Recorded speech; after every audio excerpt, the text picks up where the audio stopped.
Bonjour, je suis Mike Fink et vous avez la possibilité d'améliorer et de créer la vie que vous voulez grâce au pouvoir de votre cerveau et de votre esprit. Ma mission, c'est de vous inspirer, de vous éduquer, de vous donner les outils pour que vous puissiez y arriver et vous permettre ainsi de devenir maître de votre destin. Si vous avez déjà essayé de faire des changements dans le passé, que ce soit essayer d'arrêter de fumer, perdre du poids, commencer un programme d'exercice, démarrer un nouveau business, vouloir lire plus de livres et que vous n'y êtes pas arrivé, la perspective que je vais vous offrir aujourd'hui va probablement vous encourager parce qu'elle va vous faire voir qu'en réalité vos chances de réussir sont probablement beaucoup plus grandes que vous ne le pensez.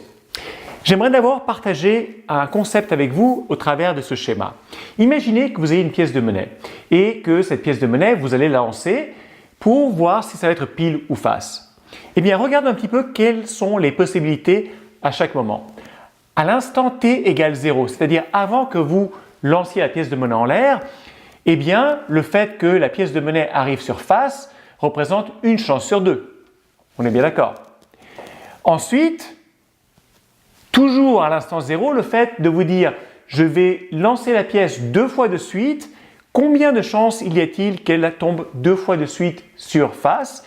En réalité, il y a une chance sur 4. Vous voyez? Donc face, face, et là on a 4 possibilités. 1, 2, 3, 4. Lorsque vous êtes à l'instant 0, vous vous dites, très bien, quelles sont les probabilités que je lance 3 fois la pièce et qu'elle tombe 3 fois sur face? Et là, la réponse, c'est 1 sur 8, parce que regardez, face, face, face, il y en a 1, 2, 3, 4, 5, 6, 7, 8. Et enfin, si vous lancez 4 fois de suite la pièce de monnaie, vous avez une chance sur 16 qu'elle tombe 4 fois de suite sur face. Très bien. Jusqu'à présent, c'est de la mathématique toute simple. Mais que se passe-t-il? C'est que la plupart des gens ont la réflexion suivante. Ils se disent, très bien, je lance la pièce de monnaie une fois, tac, ça tombe sur face. Ok.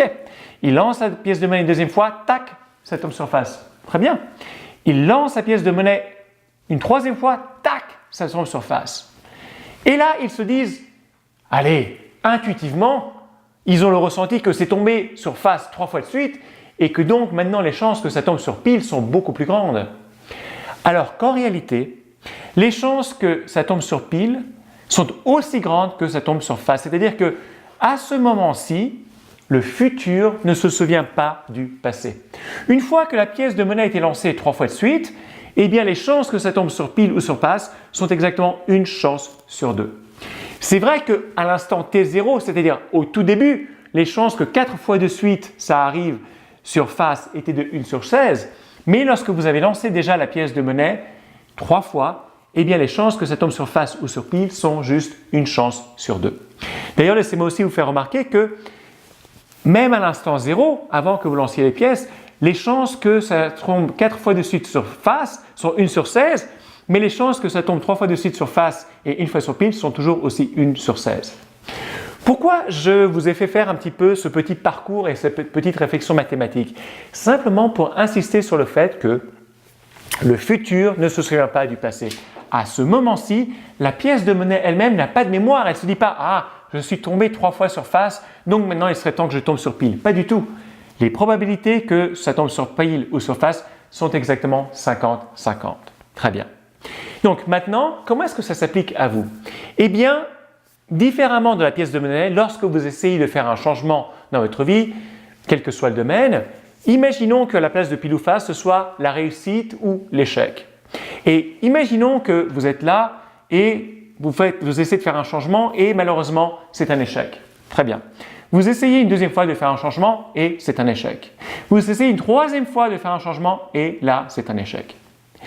Différemment de la pièce de monnaie, au lieu de se dire « bon, et maintenant, ça fait 3 échecs de suite que j'ai eu, maintenant il faudrait que j'ai une réussite », malheureusement, la plupart des gens se disent « ah, j'ai essayé 3 fois, donc je ne vais pas réussir ». Le futur ne se souvient pas du passé, mais les gens ont de la mémoire et malheureusement, la mémoire, ils l'utilisent de façon contre-productive, contre eux-mêmes. C'est-à-dire, ils se disent « j'ai raté, j'ai raté, j'ai raté ». Toutes les chances ou la majeure partie des chances vont être que je vais rater à nouveau et souvent ça les empêche même d'essayer à nouveau. Alors que le fait est que le futur ne se souvient pas du passé, donc même s'ils ont eu 3 échecs de suite, les probabilités qu'ils aient une réussite ou un échec sont probablement les mêmes. Je dirais même plus que ici, le fait d'avoir de la mémoire, vous pouvez l'utiliser à votre avantage. C'est-à-dire le fait que vous avez essayé 3 fois et que vous avez eu 3 échecs, eh bien, si vous utilisez votre mémoire pour apprendre des échecs précédents, eh bien là, normalement, la probabilité que vous ayez une réussite devra augmenter. Donc, dans le pire des cas, j'irai c'est 1 sur 2. Dans le meilleur des cas, si vous utilisez votre mémoire de façon utile, positive, eh bien, vos chances que vous allez réussir, même si vous avez eu des échecs dans le passé, eh bien, est au moins aussi grande que celle de l'échec, probablement plus grande que celle de l'échec. Alors, j'appelle cela la théorie quantique du succès. Pourquoi?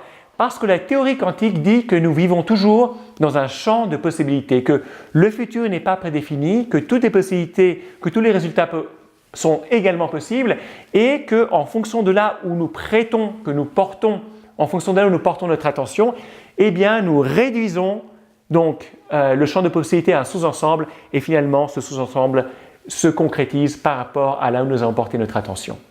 Et je voulais donc vous offrir cette perspective aujourd'hui pour vous dire le futur ne se souvient pas du passé.